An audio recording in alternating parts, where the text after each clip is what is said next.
सतनाम साहेब बंदगी सभी भक्तात्माओं को, सभी साधु संत समाज को। रामायणी नंबर 32। सदगुरु कबीर साहब नाम का बीजक यानी सदगुरु कबीर साहब की सच्ची वाणी। यहाँ पर आपको विवेकहीनता लोगों के बारे में सदगुरु यहाँ पर वाणी बोलकर और इसका अनुवाद यहाँ पर समझाया गया है। तो यहाँ पर सबसे पहले आप देख सकते हैं रामायणी नंबर 32।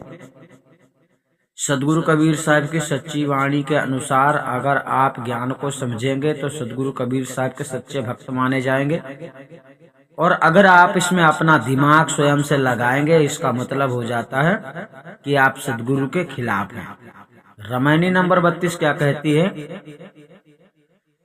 अंध सुदर पण वेद पुराना, दर भी कहा महारस जाना, जस खर चंदन लाद उभारा, परिमल बास न जानू गवारा। कहीं कबीर खोजे आसमाना, सो न मिला जो जाए अभिमाना। यहाँ पर शब्दार्थ अंध का मतलब अज्ञानी होता है, अज्ञानी विवेकहीन। दर्बी का मतलब करछुली होता है। कहा का मतलब क्या। महारस का मतलब बड़ा स्वाद। खर का मतलब गधा। परिमल का मतलब बास। परिमल बास का मतलब होता है चंदन की सुगंधी। ठीक है, परिमल मतलब चंदन होता है, चंदन की सुगंध। आसमाना मतलब 7वां 14वां आसमान, स्वर्ग बैकुंठ आदि। ठीक है। अभिमाना मतलब अहंकार। व्याख्या यहाँ पर चलती है। पूर्व रामायणी में यह कहा गया है कि दुष्ट प्राकृतिक स्वभाव वाले दुराग्रही पाखंडी लोगों को धर्म अधर्म, हिंसा अहिंसा और आत्मा अनात्मा तथा परमात्मा के स्वरूप का यथार्थ ज्ञान नहीं होता है। उसी बात को सदगुरु कबीर साहब इस रामायणी में दृष्टांत द्वारा समझाते हैं। अज्ञानी दुष्ट पाखंडियों के लिए वेद और पुराण आदि धर्म ग्रंथ अंधे मनुष्य के हाथ में दिए हुए दर्पण के समान है। जिस प्रकार हाथ में दर्पण होते हुए भी अंधा उसमें अपना मुख नहीं देख सकता है, उसी प्रकार जिसमें सत्य विवेकपनी बुद्धि स्वयं नहीं है वह केवल शब्दार्थ को ही जान सकता है, अतः वह अनुभवहीन अंधे के समान ही है। अतएव वह वेद पुराण रूपी दर्पण में वास्तविक सत्य का स्वरूप नहीं देख पाता है, क्योंकि उसके लिए अंध सा अर्थात धुंधला सा दर्पण के समान वेद पुराण है। भला करछुली किसे कहते हैं? जो जैसे आप किसी बर्तन में खाना बनाते हैं और उस करछुली से आप घुमाते हैं, चलाते हैं, फिराते हैं। ठीक है, करछुली उसी को कहते हैं जो बर्तन के अंदर घूमती है, जैसे सब्जी को आप चलाते हैं, फिराते हैं। ठीक है। करछुली सर्वपाक स्वादिष्ट व्यंजनों में घूमती हुई भी उसके बड़े उत्तम मधुर स्वाद को क्या जान सकती है? नहीं जान सकती। और देखो, जैसे गधा चंदन के भार यानी बोझा को लादता है, परंतु वह गंवारा मूर्ख पशु उस चंदन के भार ही मात्र को जानता है, किंतु उस चंदन की सुगंधि को वह नहीं जानता। वैसे ही अज्ञानी दिन रात वेद पुराण में रत रहने पर भी सार असार को नहीं समझते। अतएव शास्त्र में कहा है कि यश नास्ति निज प्राज्ञा केवल तू बहुश्रुतः नासा जानाति शास्त्रार्थ दर्वी पाक रसम यथा।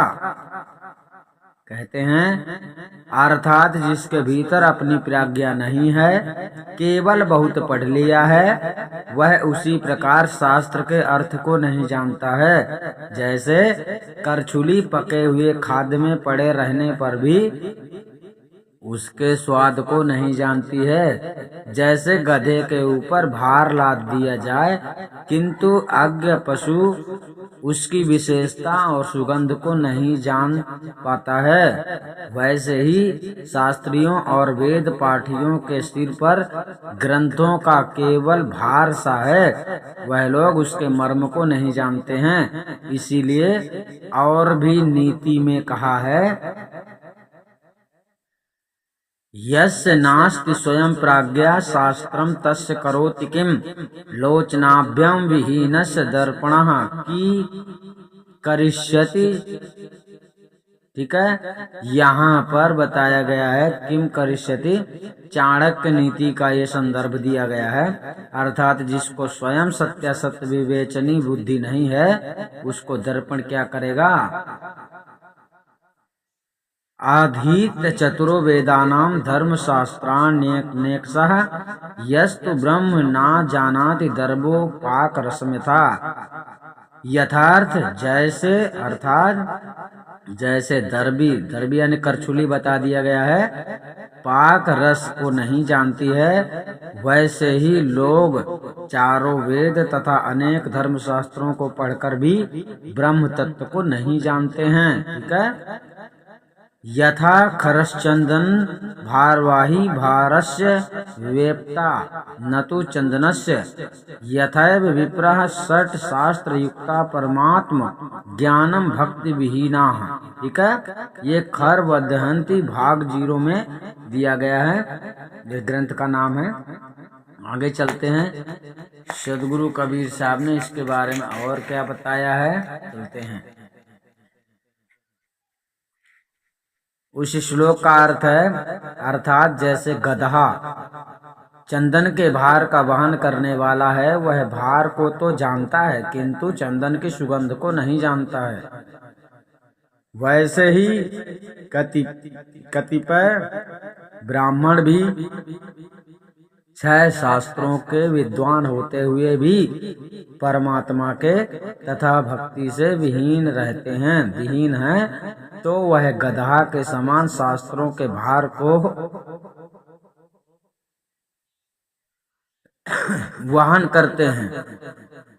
सदगुरु कबीर साहब कहते हैं कि संसार में समस्त लोग अपने चेतन आत्मा के निरंतर अर्थात अंतर रहित निकट परमात्मा को छोड़कर आसमान में, अर्थात कोई 7वां आसमान, कोई 14वां आसमान तथा कोई स्वर्ग वैकुंठ गोलोक में, तो कोई साकेत आदि अनेक लोकों में, और कोई काया के अंदर हृदय। अब यहाँ पर हम बता देते हैं, जो लोग ध्यान करते हैं उनके बारे में सदगुरु ने बताया है। सदगुरु ने खंडन किया है, ज्ञान जो ध्यान करते हैं, ध्यान करके परमात्मा को खोजते हैं। यहाँ पर समझना काया के अंदर, ठीक है, शरीर के अंदर जो लोग ध्यान करते हैं और परमात्मा को खोजते हैं, साहेब ने इस बात को पूरी तरह से खंडन किया है। इसलिए आप लोगों को काया के अंदर किसी भी मंत्र का जाप या कि शब्द की तलाश या कि परमात्मा की तलाश नहीं करनी चाहिए। आप लोगों के बारे में जो साहेब ने कहा है, इसे ध्यान से सुनो और समझो और भक्त बनो।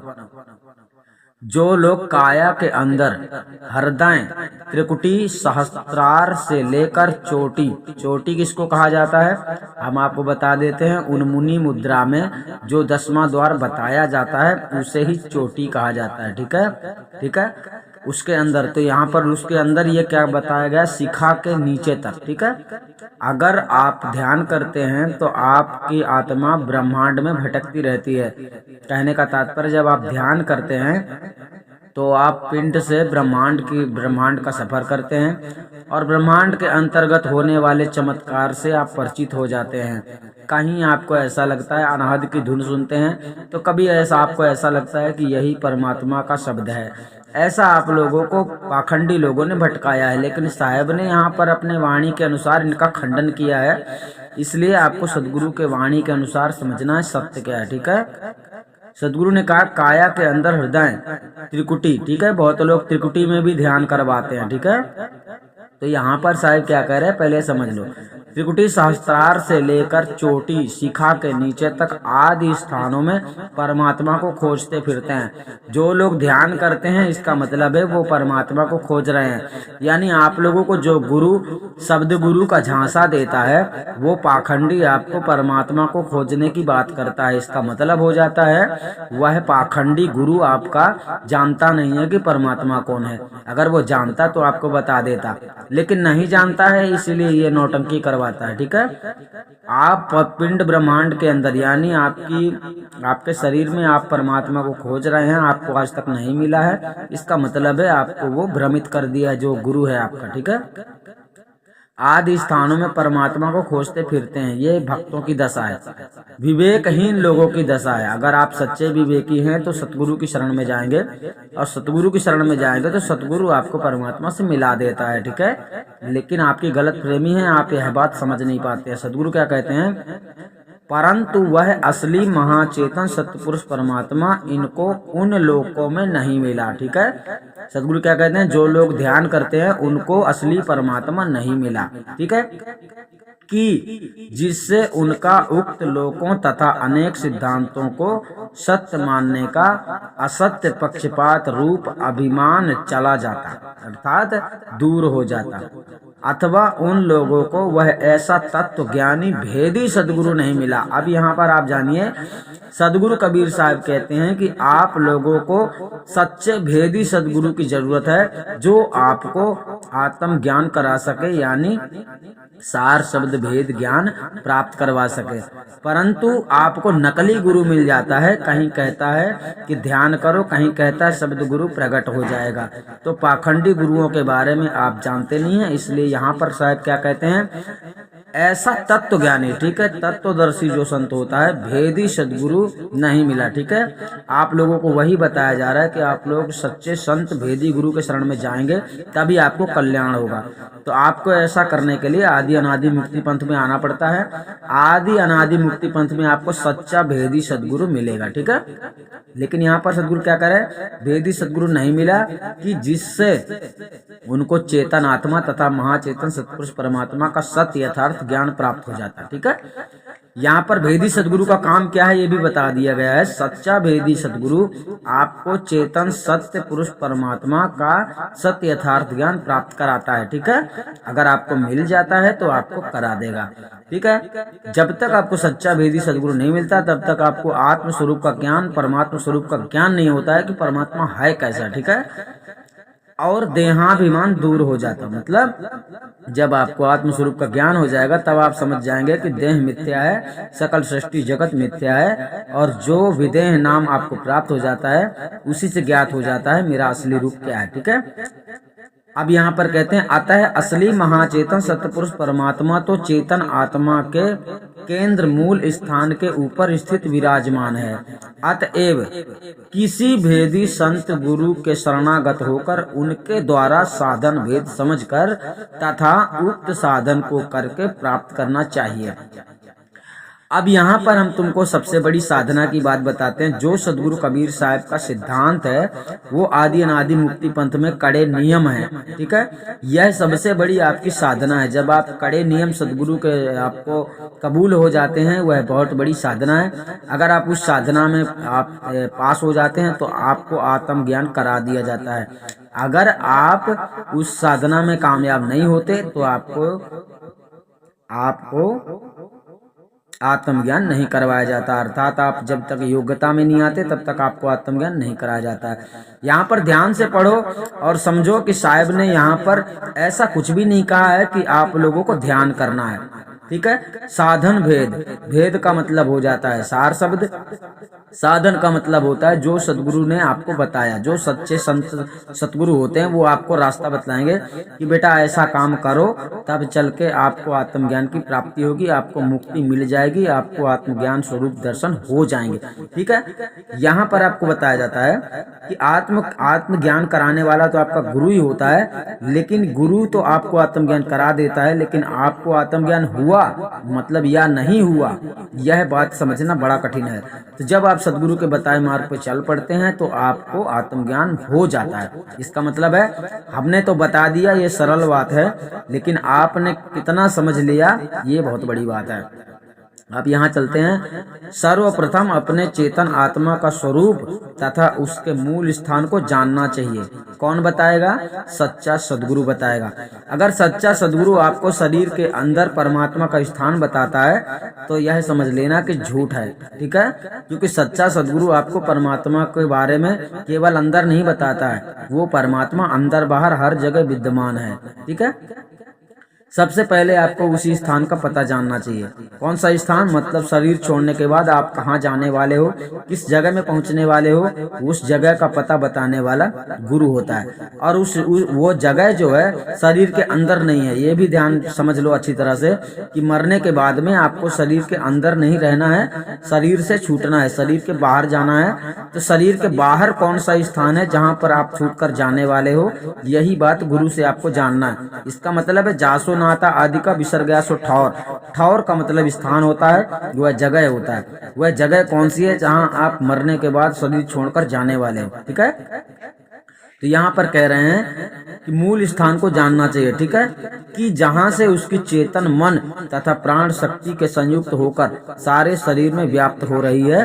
अतएव अपने चेतन आत्मा स्वरूप का ज्ञान होने पर और सार शब्द सत्यपुरुष परमात्मा की प्राप्ति। अब यहाँ पर देखो, जब आपको आत्म स्वरूप का ज्ञान हो जाएगा, इसके बाद भी क्या लिखा गया है? सार शब्द सत्यपुरुष परमात्मा की प्राप्ति। यहाँ पर क्या बताया गया है? आत्म ज्ञान होने पर, ठीक है, आगे से बताया गया है सार शब्द सत्यपुरुष परमात्मा की प्राप्ति। इसका मतलब क्या है?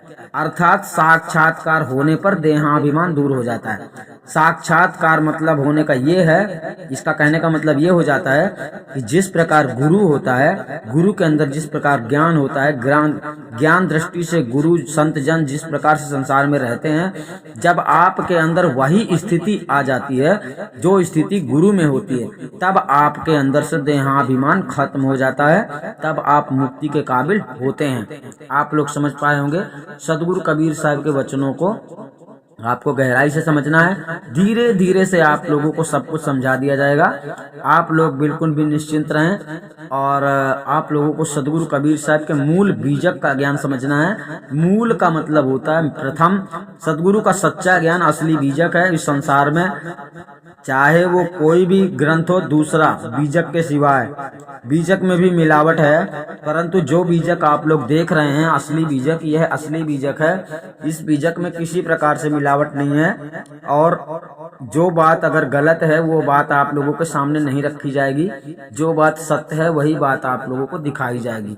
कहने का तात्पर्य है आप लोग सदगुरु के वचनों में चलो तो खुशी की बात है, नहीं तो भक्ति का नाटक करने से कोई फायदा नहीं। सतनाम साहिब बंदी, हम आपको फिर मिलेंगे।